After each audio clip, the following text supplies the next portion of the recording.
Aloha, cavers! Welcome to a talk on the exploration of lava tubes in the Puuwaawaa area of Hawaii.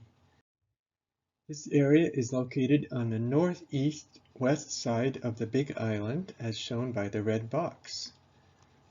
The various colors are lava flows, and the Waialae Mountain volcano is shown by the arrow here at the bottom of the red box. So these flows are all on the northern flank of Waialae volcano, about 8,000 feet tall, the third biggest volcano in Hawaii. And here's a close-up showing the flows in which the caves are located, all on the north side. The area here, the Delicia complex, has, as I'll show, many miles of passage. There's also a smaller cave called Umirimano that's in an older flow. And then below Highway 190, there's many other caves, including the longest one, which is called Puuwaawaa Cave. So the history of exploration started in the 1990 or so when John Giffen, the state wildlife biologist, located over 100 entrances and made a line plot showing which ones connected together underground. He named the caves after plants, trees, and other fauna and flora such as Delicia, Ambigua, and Ahupuaa. Starting in 2003-2008, a detailed map was made of the main gallery in Ambigua Cave, showing 1.2 miles of passage in a nice 8-page atlas. And starting at that time, many caves were mapped below Highway 190. Mapping and photography of the entire system above Highway 190 began in earnest in 2011, while mapping of caves below Highway 190 continued. So here we are surveying a typical cave. Almost all the surveys since 2009 have been done with the Disto. First the Disto L1 and then the Disto X2. And the usual pattern is we record everything in a sketchbook, transfer it to Compass, make the line plots, and draw the maps. So here's a map of the biggest cave below the highway, Puuwaawaa Cave. It was done in 5 sections as shown here. And here's a detail of one of the sections of that cave. The largest by far complex or system is the Delicia cave system, also called the Hana cave system. And it's comprised of what were originally thought to be many separate caves, many of which have been joined together underground at this point. So as you can see, it all starts from a common origin very near the top of Waialae volcano, at around 7,500 feet elevation, and goes down the mountain, splitting into 2 major branches shortly, only a short distance down the hill, and then further splitting into more branches as it proceeds down the mountain. A profile view shows that it is one of the deepest slope cave lava tubes in the world, with a slope of over 20 degrees in places, even approaching 30 degrees. And the total elevation range of the complex is from 2,700 feet to 7,700 feet. So parts of the cave have been drawn up in great detail. This section is shown here. It's the upper part of the upper part, and shows about a mile and a half of passage from left to, or covers a mile and a half from left to right.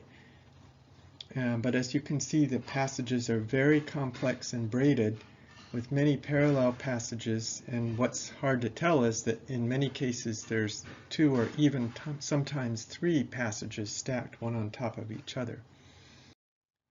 So this map has been made by Derek Wolf from Colorado, and you can see how complex the cave is when you start zooming in on various sections of the cave. And it's a pretty traditional map with showing all kinds of details, ceiling heights, entrances, of which we have many, as well as some of the leads to go back to in the future.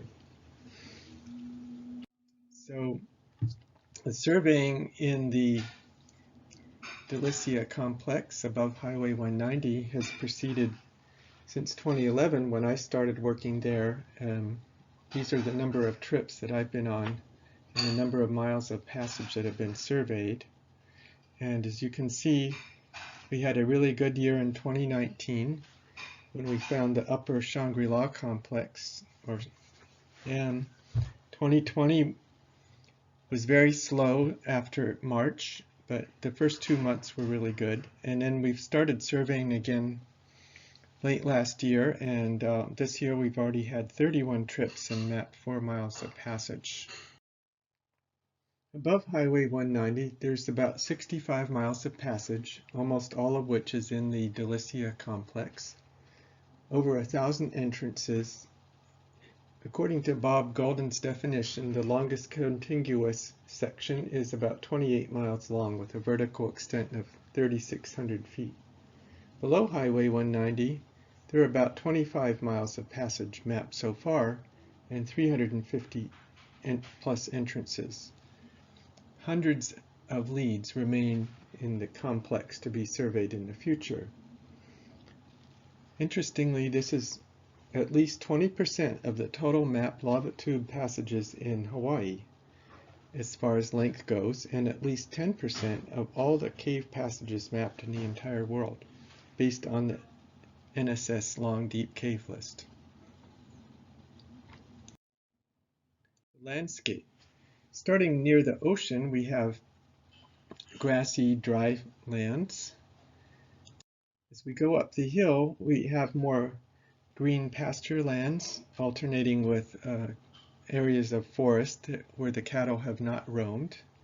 We can see the big center cone here are called Puuwaawaa and Kiholo Bay in the background. So there are still cattle grazing on much of the area. They're still there in order to keep the grass down and prevent forest fires. The goal is to completely remove all the cattle over the next many, many years. As we go higher up, we get to an area called the bird sanctuary where the cows have been removed 35 years ago, and native forest has been returning in abundance. What we're seeing here are mostly ohia trees, and in the background we can see Mauna Kea. The lehua flowers of the ohia trees are very beautiful, and the ohia tree is important as the most prolific endemic species of tree in Hawaii. Also at high elevations, we can see the boundary between the grazing area and on the right and the bird sanctuary on the left. There's a tremendous difference in the vegetation once you remove the cattle. Also, we can see this old cinder cone in the background here called Puuwaawaa. It's about 120,000 years old, whereas the flow, where the caves, is much younger at about 2,000 years old. So here's a picture of a beautiful tall koa tree that has been able to grow back since the cattle were removed. And these, as you can see from Vida down below, it's quite a big tall tree. And this is the main hardwood tree of Hawaii. In about 80 years, it makes beautiful wood that's used to make furniture, and in the olden days was used to make canoes. And the entire area receives fog almost every afternoon. The fog comes up from the Saddle Road and covers the forest and makes for what's called a dry ohia forest, but it's also got a very strong component from this fog banks that rise up almost every afternoon. And in the background, we're looking at Mauna Kea, and if you look really hard, you might spot the telescopes on the top of the mountain. Let's take a look at the caves now. the entrances have many plants, trees, mosses, and ferns. They range in size from many very small entrances, like this one. I fell into a similar sized entrance that I couldn't see 10 weeks ago, and I'm still recovering from my injuries. So they present a definite hazard to people walking on the surface. Then we have many sort of medium-sized entrances. This is one down at low elevations in the grasslands. This is one up at higher elevations. You can see that oftentimes the roof of the cave is very thin, making this bridge between two sections of the entrance. We have many typical entrances at higher elevations are about this size, and they start to have grasses and ferns in them.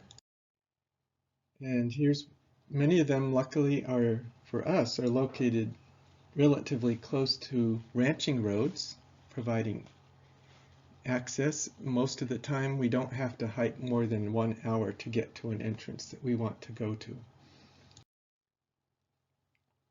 Some of the entrances are very large,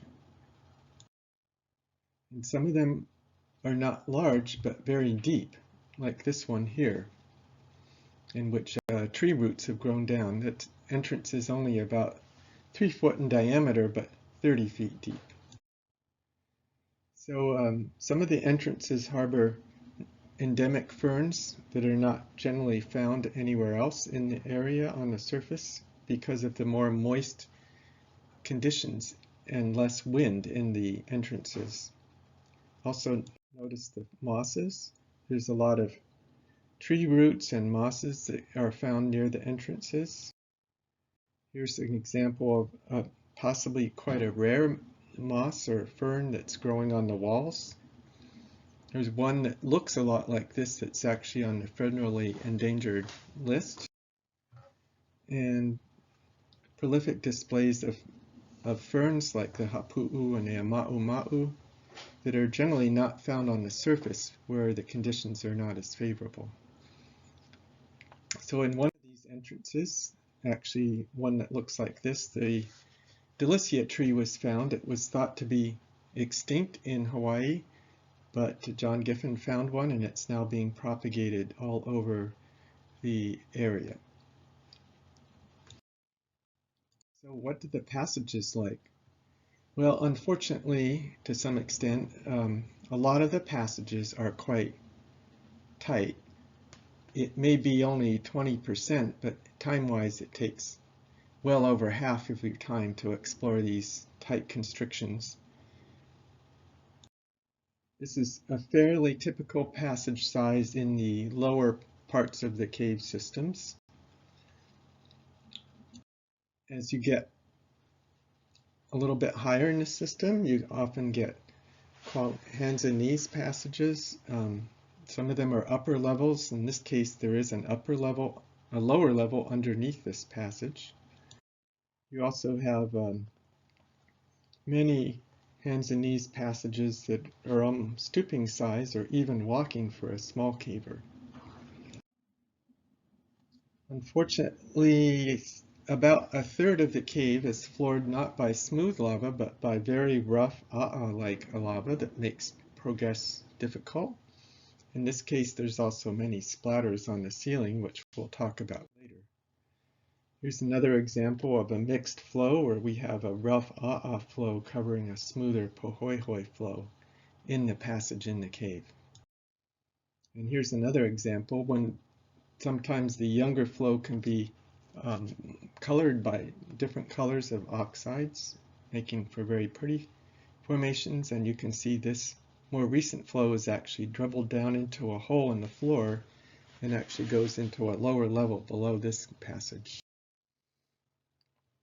Often we get trenches or tubes, almost tubes and tubes. Here a trench is turning into a tube in a tube. And in some places we have nice big walking passage with roots hanging down and striations in the ceiling. And If we're lucky, we also get some quite tall passages with many catwalks and secondary passages on the side. And in one case, we actually have a sunbeam coming in through a small skylight into a cave that was designated for civil defense way back in the 1960s when there was this atomic war scare. And in this particular cave, the pit toilets were installed and some food supplies were installed. So again, in some cases, we have some very pleasant passages. Note that hardly any of them are very dark, like some people think of lava tubes. We actually have a lot of secondary minerals on the walls, making them more bright and pleasant to traverse. And here's another example of a nice big walking passage. Again, the oxides of the iron in the lava make for a more colorful and pleasant experience. So what about dripping lava? As the lava is flowing through the cave and starts to not fill the lava tube completely, it will drip down and make lots of stalactites, and we call them ceiling drips or sometimes shark's teeth. And we also have lava dribbling onto the floor, making dribble spires. In one very rare case, we have a sort of lava helictite about the thickness of a water drop connecting into a dribble spire. Sometimes the dripping lava piles up and makes for interesting pagoda-like shapes. Here's another example of just some dribble spires.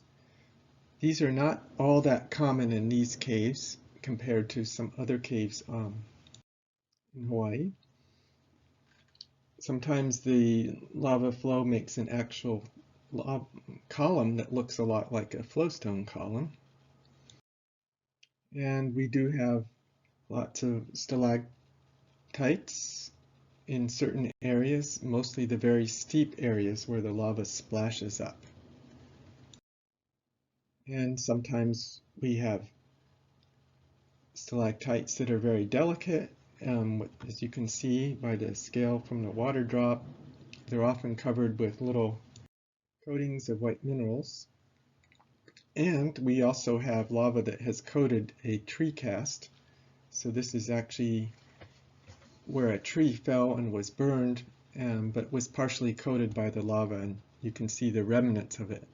Sometimes these tree casts can go back into the wall as far as 20 feet, and in one case it even connects one passage with another passage. However, they're not common in this cave. Sometimes when the wind is very, very strong, the wind blows the dripping lava and makes all kinds of amazing displays. And there's also quite a few like lava helictites that are hollow, and a water drop forms from the inside and starts making a crust around the outside, just like in a limestone cave. And this formation is also being covered by white minerals, which are probably gypsum. We also have, in some areas, lots of helictites that up to maybe 2 feet long in the largest case. And finally, we have one really rare formation, which I have no idea how it got there, but somehow a little flake got glommed onto the bottom of a stalactite and stuck there. So the whole thing that we're looking at is only about 2 inches tall. Very interesting. And given the translucence of the crystal, I'm wondering if it's either gypsum or calcite. Sometimes we also get calcified roots, which can also transmit water and have a water drop at the end. And now let's talk about lava falls and lava balls. So lava balls are basically hot breakdown. The ceiling collapsed or a piece of lava came loose and rolled along while the cave was still hot and got coated with lava, making for lava balls. Sometimes these are stuck into the ceiling, making for what looks like mammillary formations. We also have all kinds of shapes of hot breakdown or lava balls on different, some of them of which can be pretty large. And because this cave is relatively steep, we do have quite a few lava falls. Pretty much all of them are climbable except for two. So where a hand line is sometimes useful. And here's another example of a lava falls. So what about bones? Well, as we saw from these pictures of skylights, animals often fall into the cave, and in the case of pigs, cows, sheep, and other ungulates, they sometimes get injured and wander around in the cave until they die. So this is a dead cow lying in the middle of a passage. I found over 120 dead cows so far. I've also come across dozens of dead pigs, and this pig skull is particularly interesting because it's already started growing a calcite crystal. I assume it's calcite. So of more interest are the fossil bird bones. We come across hundreds and hundreds of deposits of bird bones. This one is from a small bird, probably some kind of honey creeper. Now most of these birds were flightless. Most of them are now extinct. So most of what we know about flightless birds in Hawaii before they went extinct is from this particular cave system, the Delicia cave system. And here's a petrel skull. There have been identified 3 different species of extinct petrel and one that's now still around but it's endangered. I should mention among the honey creepers that have been studied by the Smithsonian Institute, they've identified over 20 different types of honey creepers. Here's another bigger bird, bones, and the most interesting one is this set of bird bones. It's from we call Brantaruax. It's an extinct flightless Hawaiian goose that stood about 2 feet tall. And here's the backbone from it, and it had relatively big legs. So almost about half of all the known Brantaruax skeletons are from the Delicia cave system, and we continue to find new ones every once in a while. So as far as biology goes, we don't have bats living in the caves. The only Hawaiian bat lives in trees. So the tree roots that come into the caves mostly from the ohia trees above provide a very important source of nutrition to all of the cave biology. Of course, the trees like it too because they have fine little hairs that can capture water droplets from the flowing air. So some of the 53 species known so far from cave-adapted species are shown here. Here's a millipede, and there's some unknown bug that needs more study. I have no idea what it is actually. So this cave system was the first one where the thread-legged bug was found. It's a new species for Hawaii, and it was featured in a nature film on PBS television a few years ago called Living Volcanoes. So the biologists continue to find and identify new species, and they're also working on establishing the range and habitat of the 53 plus known species so far. And there's an active program going on now. Another program is to study the fungi and slimes. Here we have an amazing display of fungus in the ceiling, and notice all the orange slime on the walls. Here's a passage that just absolutely coated in orange slime up to maybe a 1/4 inch thick in places.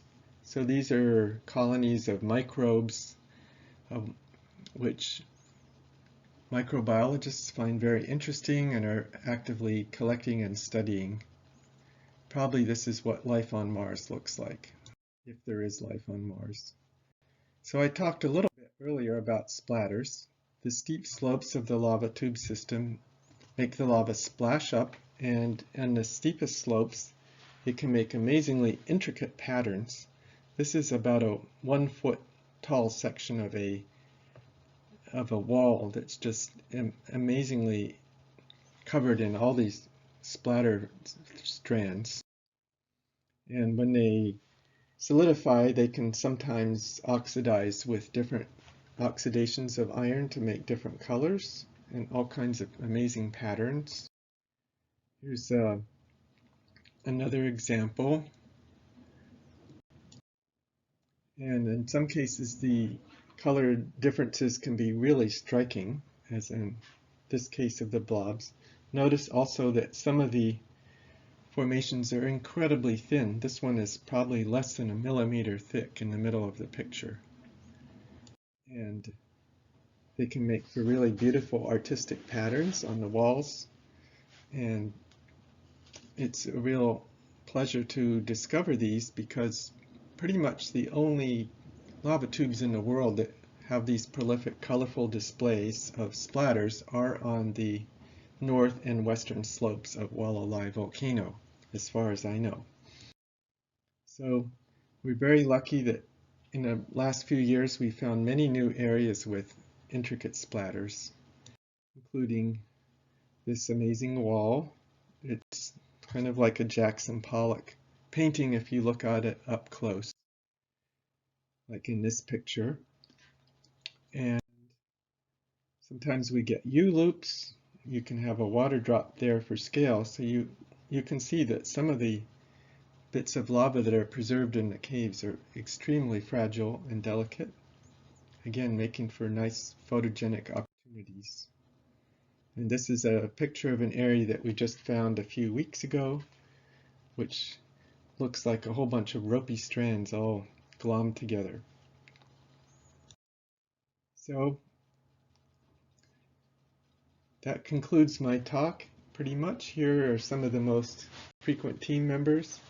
I've been on about 80% of all the trips so far, and Doug and Hazel Medville have been on a very large number, as well as all the other people here have been on at least 10 or 15% of the cave mapping trips so far. So we have much more to do. We think that I think personally that there could well be another 20 or 30 miles to be mapped in the Delicia complex, and another 10 miles below the highway. And that's a conservative estimate. So I'm hoping to live long enough to make another big dent to the system.